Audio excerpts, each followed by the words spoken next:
रणनीती ठरवण्याकरता सीमा प्रश्नासंदर्भात कोल्हापुरामध्ये महाविकास आघाडीच्या नेत्यांची बैठक सुरू झाली।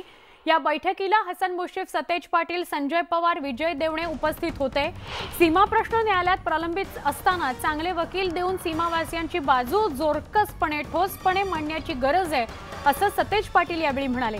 2-4 महिन्यात कर्नाटकच्या निवडणुका होणार असून बोम्मई सरकार जाणार असं एक्झिट पोलमध्ये दिसतंय, म्हणून सीमा प्रश्न पेटवण्याचा प्रयत्न असल्याचा षडयंत्र सुरू आहे असा आरोप सतेज पाटलांनी केला। दरम्यान कर्नाटकच्या दडपशाहीचा निषेध करण्याकरता येत्या 10 तारखेला शाहू समाधी स्थळावर हजारोंच्या संख्येने जमण्याचं आवाहन हसन मुश्रीफांनी केलं।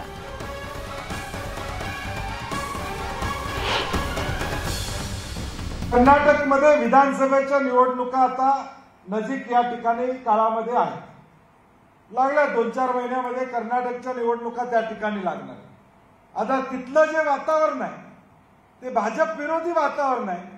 सरकार जाणार असे एक्झिट पोल किंवा अशा चर्चा त्या ठिकाणी चालू आहे आणि मग सीमा प्रश्नाबद्दल बोम्मईंनी जी वक्तव्य जत बसून सुरुवात त्याची झाली, जत बसच्या विषयापासून सुरुवात झाली आणि हा फोकस बदलायचा आणि या विधानसभेच्या निवडणुकीसाठी हा विषय पुढे आणायचा, हा राजकीय षडयंत्र हे भाजपचं या ठिकाणी राहिले।